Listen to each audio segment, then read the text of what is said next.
Hello everyone, this is Serious Trivia, and today we're doing a special episode of Let's Talk Lore featuring the warlord Cao Cao. This episode is titled Father and Sons, as we will focus entirely on the male member of the Cao clan who are directly related to Cao Cao.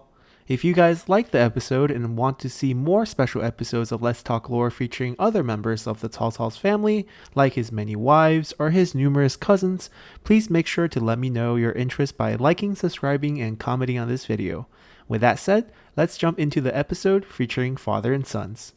First off, even though the center figure of our story is Cao Cao, we will not be spending much time talking about him for the purpose of this episode, as I feel most people have a basic understanding of the history and lore surrounding Cao Cao himself. Today, our job is to look up and down his family tree to give some more shine to some of the more historically noteworthy characters of the Cao clan. Now, to understand someone fully, we must first look at their roots. So if we look up at Cao Cao's family tree here, then we have to start our story with Cao Cao's grandfather, Cao Teng, as it was he who kickstarted the Cao clan that we now know in history books today. Cao Teng was born as the fourth and youngest son in a very average peasant family in the year 100. Because his father had difficulties keeping the entire family fed, Cao Teng, being the youngest and the extra mouth to feed, was sold to the imperial court to become a eunuch at a young age of 6. Now, eunuchs are castrated men who served the emperor and his family within the imperial palace. Historically, castration was not a requirement in the early days of the Han Empire, but in order to ensure that the emperor's bloodline stayed pure, castration eventually became a prerequisite to becoming a eunuch.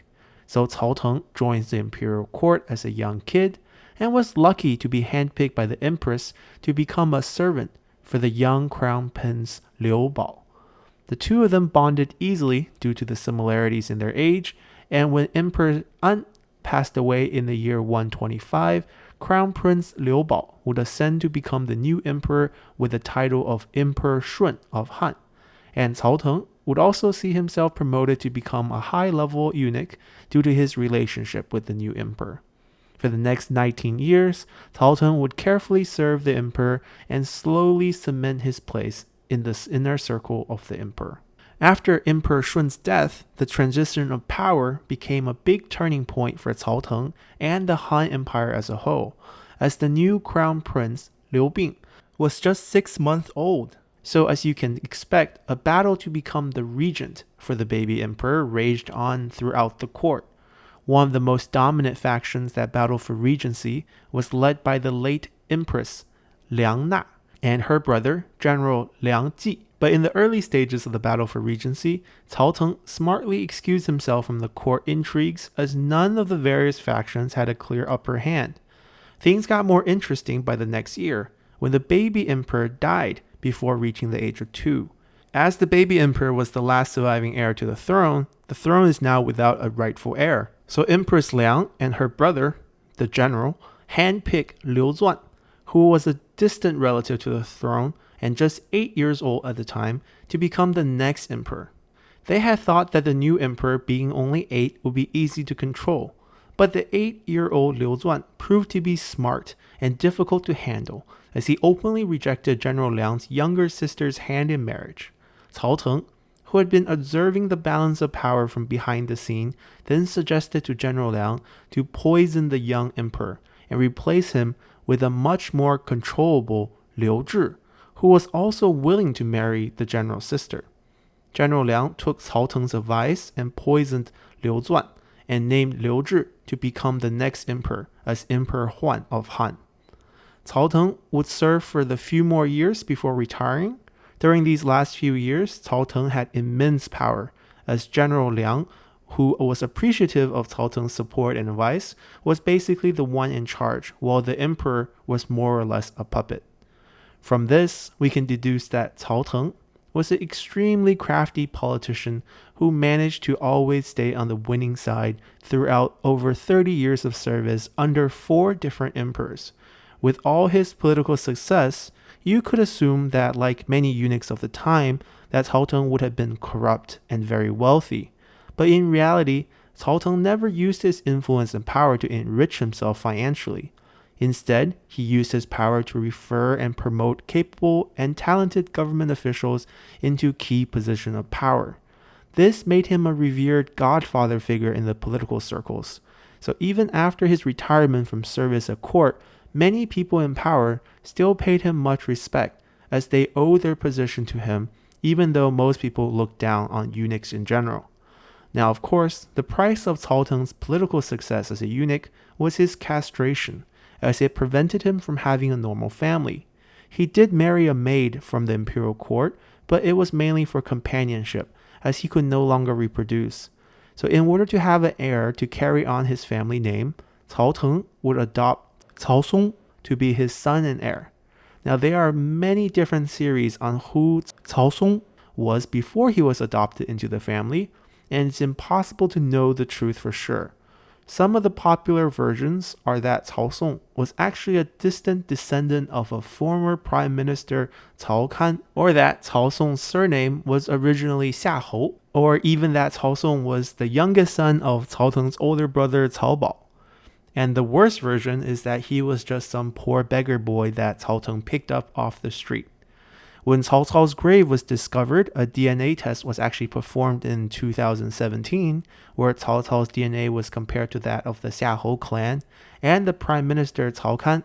Both tests came back negative, so in reality, Cao Song is probably most likely the son of Cao Teng's brother, as it was customary for uncles who are without sons to adopt nephews from brothers with numerous sons. Anyways, regardless of Cao Song's origins, Cao Song would become the biggest beneficiary of the huge political network that Cao Teng created, as Cao Song was able to leverage his adopted father's position to score himself the position of censor of the capital province at a young age.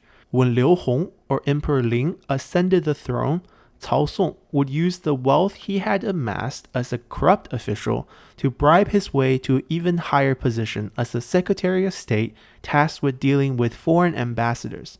Now you see, Cao Song, unlike his father, was corrupt to the core and used his power and position to enrich himself every chance he had. Luckily for him, Emperor Ling was also corrupt and loved money to the point where he treated his job as the emperor as a CEO and openly sold government positions to enrich himself. And it was through his mismanagement of the empire that would lead to the numerous revolutions, such as the Yellow Turban Rebellion, to happen during his reign, that would ultimately herald in the Three Kingdoms period and call to the end of the Han Empire. But for Cao Song, this was a time of great opportunities, as he was able to use his position to amass wealth and power for his family, and it was these exact opportunities that allowed Cao Cao, who was only seen to be a descendant of a lowly eunuch, to be able to befriend himself at a young age with the likes of Yuan Shao, who was the son of a much more reputable and famous Yuan clan. In the year 187, Cao Song reached his political peak as he bought the position of the prime minister at a sky-high price of 100 million gold, only to retire 5 months later in order to suck up to the emperor, because now the emperor can sell the position once again. However, the reason behind this power play and flex of wealth was not entirely pure, as Cao Song was starting to worry about the Yellow Turban rebellions now raging in the countryside, and his son Cao Cao had also decided to become a warlord himself. So Cao Song wanted to retire into hiding to continue to enjoy his wealth in peace. Now we can't talk about Cao Song without talking about his death, as his death is even a big part of the game Total War Three Kingdoms. As we said, when Cao Cao started out as a warlord, Cao Song retired to live in Langya to enjoy his riches in peace. But Cao Cao's rise to power created frictions with neighboring factions of Tao Qian, who was not happy with Cao Cao's rise within his territory. And in history, Tao Qian was not the scholarly-looking useless elder as he is portrayed in the game, or even in the Romance of the Three Kingdom novel, as he was a short-tempered general and battled with Cao Cao on multiple occasions. This friction spilled over to Cao Song, who was either killed by Tao Qian's men while traveling through Tao Qian's territory to reunite with Cao Cao, or straight up murdered and raided by Cao Qian in his own retirement mansion. Either way, Cao Qian was at fault in Cao Song's death, and Cao Cao responded in kind by attacking, conquering, and razing Cao Qian's capital city of Xuzhou. Now, before we sidetrack to Cao Cao's rise to power and his story, we need to refocus our episode back to the theme of father and sons. We have already talked about Cao Cao's grandfather Cao Teng and father Cao Song, so now we need to move on to his sons. Historical records shows that Cao Cao had 25 sons in total, although many of them did not live to see adulthood. The few that did all led colorful lives worth exploring, so let's take a look at them now. Because of the sheer number of sons, I decided to order them not by age, but by their mothers, as in those days, China followed 一夫一妻多妾 system. This system translates to one husband, one wife, with many concubines. So even though it was customary for wealthy families to take multiple wives, only the first wife, or the main wife, had the title of wife. Everyone else were mere concubines. In terms of inheritance, only the eldest son from the main wife branch of the family has a claim to become heir. But if we look at Cao Cao's family, Cao Cao's first wife, Lady Ding, did not produce any sons. Instead, it was Cao Cao's second wife, or rather a concubine, Lady Liu, who gave birth to Cao Cao's firstborn Cao Ang. Now, because that Lady Ding didn't have a son, and also because Cao Cao was not yet a powerful warlord, the family structure was not so rigid.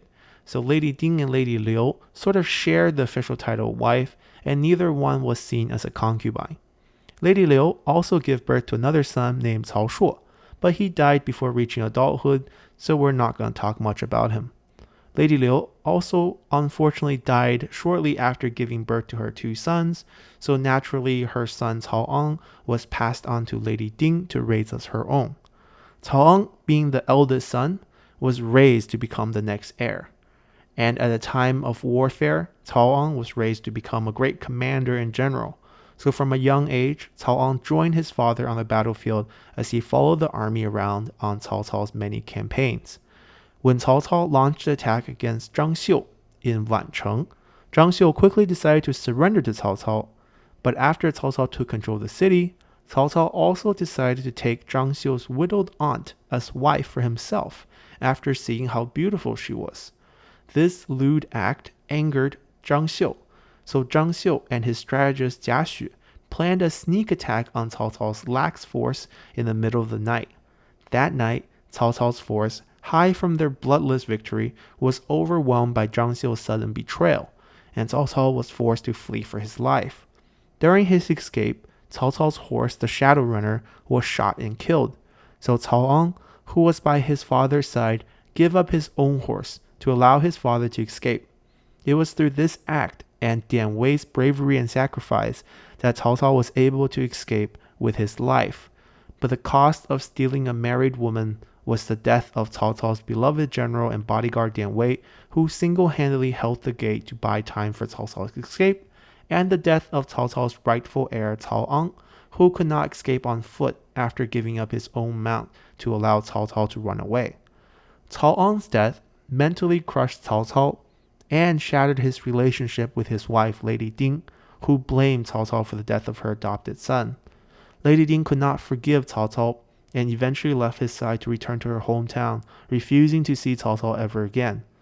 Lady Ding's departure and Cao Ang's death created an opening for Cao Cao's concubine, Lady Bian, to become the next wife. Her oldest son, Cao Pi, who is now also the oldest surviving son, looked good to become the next heir. However, Cao Pi's ascent to become the next heir was not easy, as although it was customary for the eldest son to be the heir, but once the eldest son dies, then custom allowed the father to pick from any of the remaining sons to become the next heir. It did not simply go to the next oldest. So following Cao Ang's death, all of Cao Cao's sons had a fair shot to become the new heir. Of all these sons, Cao Pi was definitely not Cao Cao's favorite. Cao Cao's favorite son at the time was the oldest son by another concubine, Lady Huan, named Cao Chong. Cao Chong was a renowned child prodigy. When he was just 5 years old, Sun Quan gifted Cao Cao, who was the prime minister at the time, an elephant from the south. Cao Cao was curious about the weight of such a massive beast and asked if anyone had a way to weigh such a beast. When no one had a clue, Cao Chong suggested that they could board the elephant on a ship, mark the waterline of the ship, then remove the elephant and place cargo onto the ship slowly until the waterline matched, then simply weigh the cargo to find out the elephant's weight. Because of his wit, Cao Cao loved Cao Chong and wanted him to be his next heir. But sadly, when Cao Chong was 13 years old, he fell ill and died before he was able to reach adulthood. In Cao Chong's last few days, Cao Cao was constantly at his bedside praying to exchange his own life for Cao Chong's. But heaven would not answer his prayers. When Cao Chong passed, Cao Cao told Cao Pi bitterly that Cao Chong's death is my greatest misfortune, but it is the best thing to ever happen to you. After Cao Chong's death, the battle for heir fell onto Lady Bian's 3 sons, Cao Pi, Cao Zhang, and Cao Zhi. Lady Bian did have a 4th son as shown here named Cao Xiong, but he also died young. Between these 3 surviving sons, Cao Zhang was not interested in becoming heir, as he loved martial art and warfare as a child and only dreamed of becoming a general. He had no interest in reading and learning, so Cao Cao did not like him much as a child. But after he became a general and was able to lead an army to soundly defeat the Wuheng tribes in the north, despite being outnumbered, Cao Cao took a liking to his warrior son, who he often bragged about. But despite this, Cao Cao never considered him to be heir material, as he was only seen as a capable fighter. So the battle for heir was really between Cao Pi and his younger brother Cao Zhi. Cao Pi was the copycat son, who admired his father and wanted to be just like him. Unfortunately, while Cao Pi was a decent scholar, poet, warrior, politician, and commander, he could not match or surpass his father in any of these fields. Cao Zhi, however, never bothered to become a warrior or a commander, but instead spent all his time to becoming a scholar and master poet. This supreme display of literary talent made him the new poster child in Cao Cao's heart after Cao Chong's untimely death. When talking about Cao Zhi's literary works, readers of the Romance of the Three Kingdoms might think about the famous 7-step poem that Cao Zhi wrote to Cao Pi after Cao Pi imprisoned him following Cao Cao's death. This poem, composed in the time it took Cao Zhi to take 7 steps, is Cao Zhi's plea to Cao Pi to please spare his life, as 2 of them are peas from the same pod. Players of the Total War 3 Kingdom game can also find this poem made into the song lyric for the trailer for the 8 Princes DLC, as that was also another case of war between brothers. But in reality, this poem was not made by Cao Zhi, as Cao Pi also never imprisoned Cao Zhi following Cao Cao's death.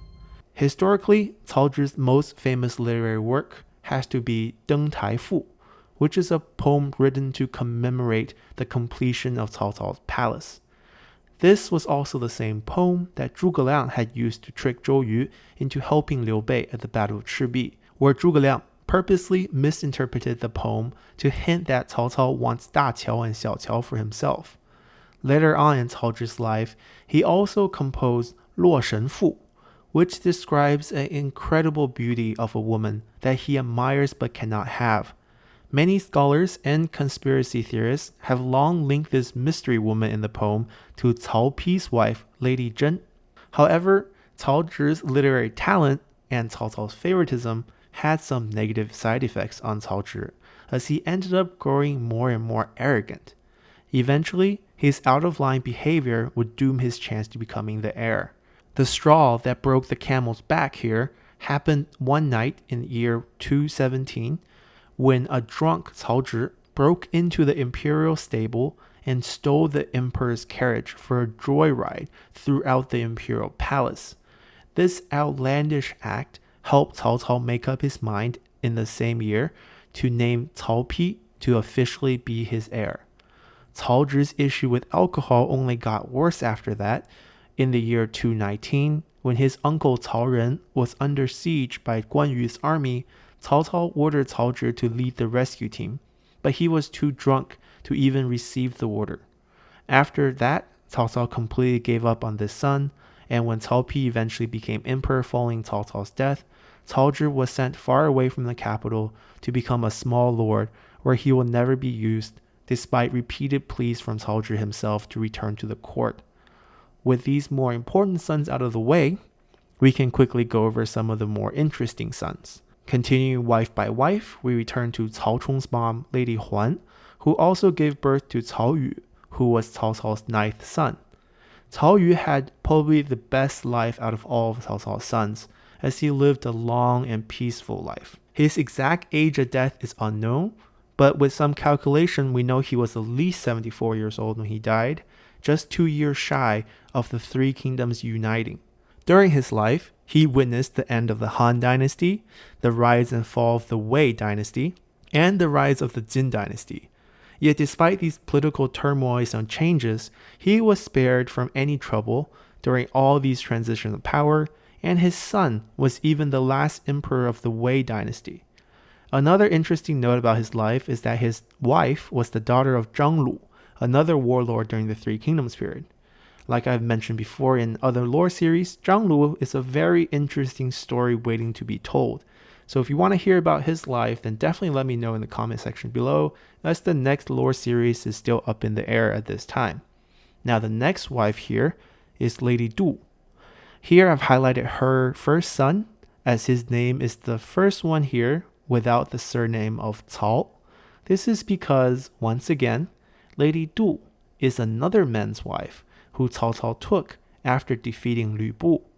We previously talked about Lady Du for a little bit in our Guan Yu lore series, where we talked about how in history, before the joint forces of Cao Cao and Liu Bei defeated Lü Bu, Guan Yu had personally come to Cao Cao to ask for Lady Du as his prize after the battle. Cao Cao had initially agreed, but later on, after seeing Lady Du for himself, he backtracked on his promise to Guan Yu and instead took her for himself. Cao Cao also took her son with her previous husband, a general under Lü Bu, as his own. So this is why he is also listed here. And given Cao Cao's tendencies to take other people's wife, this will also not be the only adopted son we'll see. Moving on, we have Lady Qin, who had Cao Xuan and Cao Jun. Cao Xuan never reached adulthood, and Cao Jun never achieved much to be recorded in history, so let's move on. Next, we have Lady Yin, who once again is someone else's wife before remarrying Cao Cao. Lady Yin's ex-husband was the son of the great general He Jin, who famously died at the hands of the 10 eunuchs and invited Dong Zhuo to first enter the capital. So given her strong family background, Cao Cao treated her first son, He Man, with much love and even married his own daughter to him.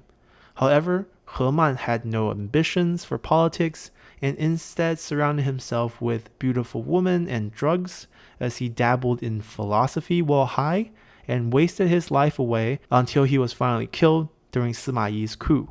Next, we have 11 more sons who are all born after Cao Cao reached the rank of king, so none of these sons will grow up old enough to be recorded in history, as very soon after Cao Pi takes over, historians would have shifted the focus away from Cao Cao's numerous sons, now to Cao Pi's sons, as these sons are no longer considered to be from the main branch of the family at that point.